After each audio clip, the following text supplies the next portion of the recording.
Was there, how was that halftime speech? Listen, at the end of the day, we told the team after Baylor, this team is really good. They had Georgetown down 19. Got to give them a lot of credit.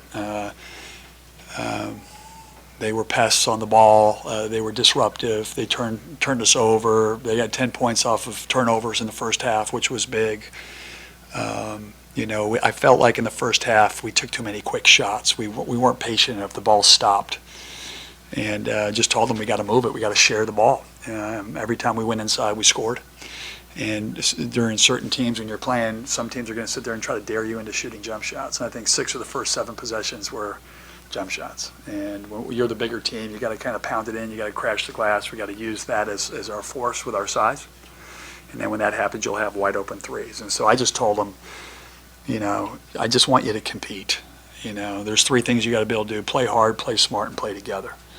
And I felt like I didn't think we played hard, in the first half. We had to play harder. We had to compete. And I felt like in the second half, there was more of an uptick. I thought Hamir Wright came in the game in the second half, and he gave us some really good minutes. He was aggressive, taking the ball to the hoop.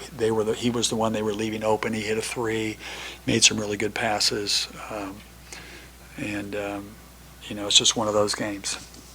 When the offense is working, it's supposed to look like what? The ball's supposed to move. There's supposed to be more cutting, and we're trying to get the ball inside. If you notice in the Baylor game, when we got it to Isaiah and Jaden, it was pretty effective. They forced double teams, and then your guys are playing horse. 3 of Naz's 3 of his 4 made threes were off of double teams, wide open. When you have guys that can create 2 guys guarding 1, that means you're playing 4 versus 3. So if you have good spacing and you're sharing the ball, those guys will find it. And I think we had to do a better job of that. Seems like Hamir is playing a lot more aggressively on offense this year. Can you talk about his progression? He's a guy, it's all about a team. You look at some of these great teams, the Chicago Bulls, and you watch end of game, they're taking away Pippen or they're taking away Jordan, and it's Steve Kerr making a shot, or it's Robert Horry making a 3. He's a guy, I think he's the most important player to our team because he's arguably the best defensive player. He's a very smart player. He has the ability to shoot. He's really improved his 3-point shooting. And I think he's the key to this team. He's the glue. He's the guy that can really keep these guys together. He's got the experience, and he's really improved in that area. I was impressed how he drove the ball today. He drove it with conviction. In the first half, our other guys were driving it with one hand, and it just, 2 strong, physical, were big. And, we didn't do that in the first half. Now's the dunk with under 10 minutes left in the second half. Just how much did that change the momentum and given the crowd reaction kind of just... Those are momentum plays, and the dog pack was huge. I mean, listen, we needed energy. We needed energy out there, and we got some turnovers off our zone traps, and we were able to get into transition. And when you make plays like that, those are great for the crowd and all that. We got to do that at the beginning.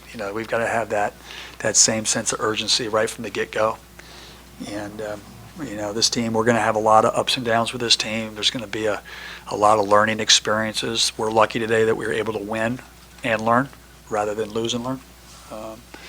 But a lot of great teaching opportunities. Nas is a guy who was a big spark off the bench last year, and it seems like he's been able to keep that up even though he's a starter. Is there something that he's just able to find those moments?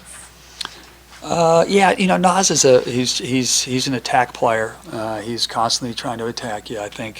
I just want him to be aggressive. I feel like when he's slow and methodical is not when he's at his best, when he's going to the offensive rebounds and he's sprinting in transition and he's flying for offensive rebounds and he's blocking shots. He can impact the game in so many different ways. And, he's a guy who really works on his game and really wants to win. He just, in our upperclassmen, they've got to bring it. They got to bring it from the get-go. They're leading these guys. So good second half, but first half was down. Not being able to play games for a while, is Kwame a little rusty? Yeah, you know what? It's like he's such a good shooter, and he's not shooting the open one. He kind of pump faked and went, and just told him, man, he's just got to relax. He's just got to relax and play. I think that's the biggest thing is we're a little bit anxious. You can see it. Some of the turnovers, we're just going too fast, and it's I told you this analogy last year. It's like Top Gun, when Goose dies, and Maverick, the guy, he's the greatest pilot of all time, and Goose dies, and he kind of loses his mojo a little bit, and it kind of, as they keep putting him up, they said, did he engage? He said, he didn't engage. He says, well, keep putting him up there. And then at the end, he saves the world, right? It's Tom Cruise, right? I mean, Tom Cruise saves the world. But it's that. He's going to get the reps. He's got to get confident and comfortable. And just like I've used the analogy of dancing. This is the first time that this group of guys have been playing together, and you're gonna need those reps. It's going to be that combination. Like Quade was in transition, and he saw Nas. He thought he was through the lob, and he threw it, and Nas went backwards. And so, a lot of like, how do you do? Nice to meet you. Those types of things are happening right now, but we'll get it right. The things that are working well with the defense, though, are what I mean. Obviously, with this game and the game on Friday, it seems like that end of the floor, you guys are like in mid-season form. I wouldn't say, Percy, mid-season. We're getting better. Our length, we have a lot of length, so that obviously solves a lot of the mistakes that it looks like, that I'm seeing. And I think we can get a lot better and be smothering. I felt like, we allowed some dribble penetration a little bit too much. Some things like they started screening the outside. They got the ball in the high post and then screened the outside. Jaden got hit on it. But those are all learning experiences. But for the most part, I'm happy, but I think we can be really, really good in it.